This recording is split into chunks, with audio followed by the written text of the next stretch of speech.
प्यारे विद्यार्थियों नमस्कार। स्वागत है आप सभी का आपके अपने YouTube channel RP study favour पर। तो आज की क्लास में दोस्तों हम बात करने वाले हैं बीएसटीसी और पीटीटी 2023 के लिए राजस्थान जीके के मोस्ट इंपोर्टेंट प्रश्नों पर, जो कि सीधे एग्जाम के अंदर पूछे जाते हैं। तो जितने भी छात्र छात्राएं तैयारी कर रहे हैं बीएसटीसी और पीटीटी 2023 की, आज की क्लास को एंड तक वॉच करना है। तो बिना किसी देर की क्लास को शुरू करते हैं। पहला क्वेश्चन आपके सामने है, रणथंभौर राष्ट्रीय उद्यान किस जिले के अंदर स्थित है? कोटा, जोधपुर, सवाईमाधोपुर या फिर भरतपुर? तो पहले प्रश्न का जल्दी से राइट आंसर बताइए। रणथंभौर राष्ट्रीय उद्यान कौन से जिले के अंदर है? तो जल्दी जल्दी से आंसर बताइए दोस्तों। तो रणथंभौर राष्ट्रीय उद्यान की मैं बात करूं, सवाईमाधोपुर के अंदर यह स्थित है। तीसरा ऑप्शन इसका बिल्कुल आपके करेक्ट आंसर हो जाएगा। बढ़ते हैं जल्दी से अगले प्रश्न की ओर।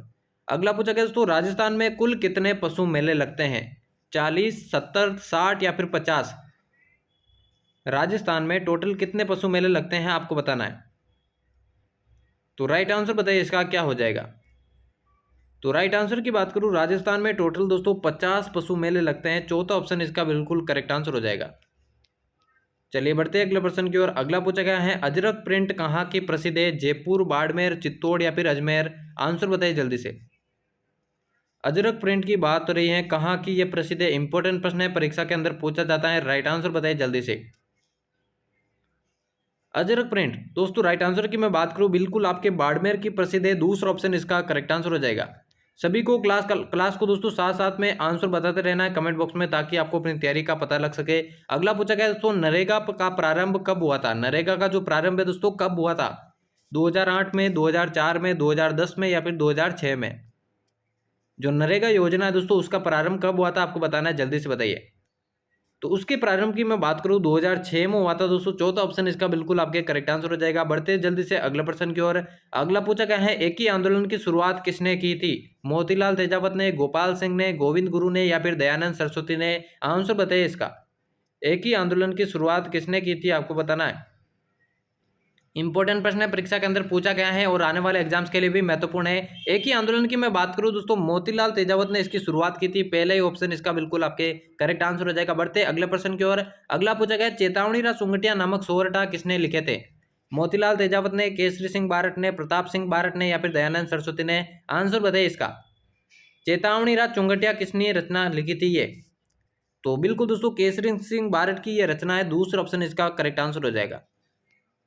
अगला देखिए, अगला पूछा गया है, ठाकुर कुशाल सिंह का संबंध किससे है? आउवा से, जयपुर से, नसीराबाद से या फिर कोटा से? आंसर बताइए जल्दी से। ठाकुर कुशाल सिंह का संबंध किससे है, इनमें से आपको बताना है। तो इनका जो संबंध है दोस्तों बिल्कुल आउवा से हो जाएगा। पहला ही ऑप्शन इसका करेक्ट आंसर हो जाएगा। बढ़ते अगले प्रश्न की ओर। अगला पूछा गया है, रानी जी की बावड़ी कहाँ पर स्थित है? या रानी जी की बावड़ी कहाँ पर स्थित है? बूंदी, उदयपुर, चूरू या फिर लोसल के अंदर? आंसर बताइए जल्दी से।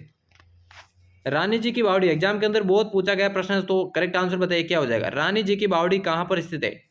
तो ये स्थित है दोस्तों बूंदी के अंदर। पहला ही ऑप्शन इसका बिल्कुल आपके करेक्ट आंसर हो जाएगा। बढ़ते अगले प्रश्न की ओर। अगला पूछा गया, राजस्थान का खजुराहो किसे कहा जाता है? राजस्थान का खजुराहो किसे कहा जाता है? हर्ष मंदिर सीकर को, शिव मंदिर बारडोली को, शिव मंदिर बंडदेवरा को या फिर किराडू मंदिर बाड़मेर को? आंसर बताइए इसका। राजस्थान का खजुराहो किसे कहा जाता है? राइट आंसर बताइए क्या हो जाएगा। तो राजस्थान का खजुराहो दोस्तों हर्ष मंदिर सीकर इसका बिल्कुल आपके करेक्ट आंसर हो जाएगा। बढ़ते हैं जल्दी से अगले प्रश्न की ओर। अगला पूछा गया है, थेवा कला के लिए कौन सा जिला प्रसिद्ध है? थेवा कला के लिए कौन सा जिला प्रसिद्ध है? प्रतापगढ़, उदयपुर, जैसलमेर या फिर बाड़मेर? आंसर बताइए जल्दी से। थेवा कला के लिए कौन सा जिला प्रसिद्ध है, इनमें से आपको बताना है। तो करेक्ट आंसर इसका बताइए दोस्तों क्या हो जाएगा। तो राइट आंसर की बात करूं प्रतापगढ़ दोस्तों इसका करेक्ट आंसर हो जाएगा। बढ़ते अगले प्रश्न की ओर। अगला पूछा गया है, यहाँ पर राजस्थान में कौन सा कोयला पाया जाता है? राजस्थान के अंदर दोस्तों कौन सा कोयला अधिक पाया जाता है? पीट, एंथ्रेसाइट, बिटुमिनस या फिर लिग्नाइट? राजस्थान में कौन सा कोयला पाया जाता है आपको बताना है। तो ये पाया जाता है दोस्तों लिग्नाइट। चौथा ऑप्शन इसका बिल्कुल आपके करेक्ट आंसर हो जाएगा। अगला देखिए, अगला पूछा गया, राजस्थान की प्रथम पर्यटन नीति कब घोषित की गई थी? 2001 में, 1999 में, 2004 में या फिर 2005 में? क्लास को एंड तक वॉच करना है, बिल्कुल भी मिस नहीं करना है। सारे के सारे प्रश्न इंपॉर्टेंट है। तो राजस्थान की प्रथम पर्यटन नीति दोस्तों 2005 में ये लागू की गई थी या घोषित की गई थी। चौथा ऑप्शन इसका करेक्ट आंसर हो जाएगा। माफ कीजिएगा दोस्तों 2001, ठीक है ना। पहला ऑप्शन इसका करेक्ट आंसर हो जाएगा। 2001 में दोस्तों प्रथम पर्यटन नीति घोषित की गई थी। पहला ही ऑप्शन इसका करेक्ट आंसर हो जाएगा। चलिए बढ़ते हैं अगले प्रश्न की ओर। अगला पूछा गया है जवाहर सागर बांध किस जिले के अंदर स्थित है। जवाहर सागर बांध कौन से जिले में है? कोटा के अंदर, बूंदी के अंदर, बारा के अंदर या फिर झालावाड़ के अंदर? तो आंसर बताइए जल्दी से। जवाहर सागर बांध दोस्तों कौन से जिले के अंदर स्थित है आपको बताना है। करेक्ट आंसर क्या हो जाएगा इसका? तो जवाहर सागर बांध की मैं बात करूं कोटा के अंदर ही स्थित है। पहला ही ऑप्शन इसका बिल्कुल आपके करेक्ट आंसर हो जाएगा। बढ़ते अगले प्रश्न की ओर। अगला पूछा गया है वह मृदा जो नदियों द्वारा जमा की जाती है कहलाती है। लेटेराइट मिट्टी, काली मिट्टी, जलोढ़ मिट्टी या फिर भूरी मिट्टी? आंसर बताइए दोस्तों। कौन सी मृदा जो है नदियों द्वारा जमा की जाती है? तो राइट आंसर की बात करूं जलोढ़ मिट्टी इसका बिल्कुल आपके करेक्ट आंसर हो जाएगा। बढ़ते अगले प्रश्न की ओर। अगला यहाँ पे पूछा गया तार कसी यानी धातु के बारीक तारों से निर्मित के लिए प्रसिद्ध है। तार कसी के लिए कौन सा स्थान प्रसिद्ध है? सोजत, माणक चौक, नाथद्वारा या फिर रायसिंह नगर? तार कसी तो करेक्ट आंसर की बात करूं बिल्कुल दोस्तों नाथद्वारा इसके लिए प्रसिद्ध है। तीसरा ऑप्शन बिल्कुल इसका करेक्ट आंसर हो जाएगा। अगला देखें। अगला पूछा गया राजस्थान साहित्य अकादमी की स्थापना का किस वर्ष हुई थी? 1980 में, 1958 में, 2000 में या फिर 2011 में? राजस्थान साहित्य अकादमी की स्थापना कब हुई थी आपको बताना। तो ये हुई थी दोस्तों 1958 में। दूसरा ऑप्शन इसका बिल्कुल आपके करेक्ट आंसर हो जाएगा। बढ़ते अगले प्रश्न की ओर। अगला पूछा गया धरती दोहरारी किस कवि की रचना है?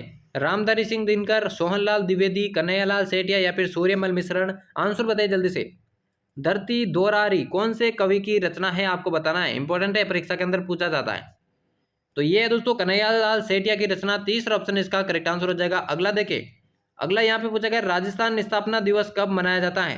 26 नवंबर को, 25 जनवरी को, 30 मार्च को या फिर 21 जून को? आंसर बताइए दोस्तों। राजस्थान स्थापना दिवस कब मनाया जाता है? जल्दी से राइट आंसर बताइए दोस्तों। राजस्थान स्थापना दिवस कब मनाया जाता है आपको बताना है। तो राजस्थान स्थापना दिवस है दोस्तों बिल्कुल आपके 26 नवंबर को मनाया जाता है। पहला ही ऑप्शन इसका बिल्कुल करेक्ट आंसर हो जाएगा। बढ़ते हैं जल्दी से अगले प्रश्न की ओर। अगला पूछा गया प्रतिवर्ष संविधान दिवस कब मनाया जाता है? 26 जनवरी को, 26 नवंबर को, 30 मार्च को या फिर 1 जनवरी को? आंसर बताइए जल्दी से। संविधान दिवस प्रतिवर्ष कब मनाया जाता है आपको बताना है। राइट आंसर बताइए दोस्तों। संविधान दिवस तो बिल्कुल दोस्तों दूसरा ऑप्शन इसका यहाँ पर करेक्ट आंसर होने वाला है। बढ़ते हैं अगले प्रश्न की ओर। अगला प्रश्न यहाँ पे पूछा गया है राज्य की जोधपुर मंडी किसके लिए प्रसिद्ध है? जीरे के लिए, मोठ के लिए, धनिया के लिए या फिर बाजरा के लिए? राज्य की जोधपुर मंडी तो यह प्रसिद्ध है दोस्तों जीरे के लिए। पहला ऑप्शन इसका बिल्कुल करेक्ट आंसर हो जाएगा। बढ़ते हैं जल्दी से अगले प्रश्न की ओर। अगला पूछा गया है वाटरमैन जल पुरुष के नाम से प्रसिद्ध है। केला सांकला, राजेंद्र सिंह, अमृता बिश्नोई या फिर पंडित नेहरू? क्या हो जाएगा इसका राइट आंसर? वाटरमैन के नाम से प्रसिद्ध कौन है? तो ये प्रसिद्ध है दोस्तों आपका राजेंद्र सिंह। दूसरा ऑप्शन जिस किसी ने सही किया उन सभी का यहाँ पे करेक्ट आंसर हो जाएगा। अगला प्रश्न देखिए। यहाँ पे पूछा गया राजस्थान में सदाबहार वन कहाँ पर पाए जाते हैं? कोटा में, करौली में, माउंट आबू में या फिर उदयपुर के अंदर? राजस्थान में सदाबहार वन। देखिए चैनल को अभी तक सब्सक्राइब नहीं किया तो जल्दी से सब्सक्राइब करके बेल आइकन को प्रेस कर देना। और RP study fever Telegram channel को आपने ज्वाइन नहीं किया तो वो भी ज्वाइन कर लेना। राजस्थान में सदाबहार वन कहाँ पर पाए जाते हैं? तो ये पाया जाता है माउंट आबू के अंदर। तीसरा ऑप्शन इसका बिल्कुल करेक्ट आंसर हो जाएगा। चलिए बढ़ते हैं जल्दी से अगला प्रश्न की ओर। अगला पूछा गया है सेवण घास किस जिले में पाई जाती है? जयपुर में, बीकानेर में, जोधपुर में या फिर जैसलमेर के अंदर? सेवण घास की बात करें कौन से जिले के अंदर पाई जाती है? तो ये पाई जाती है दोस्तों जैसलमेर के अंदर। चौथा ऑप्शन बिल्कुल इसका करेक्ट आंसर हो जाएगा। बढ़ते अगले प्रश्न की ओर।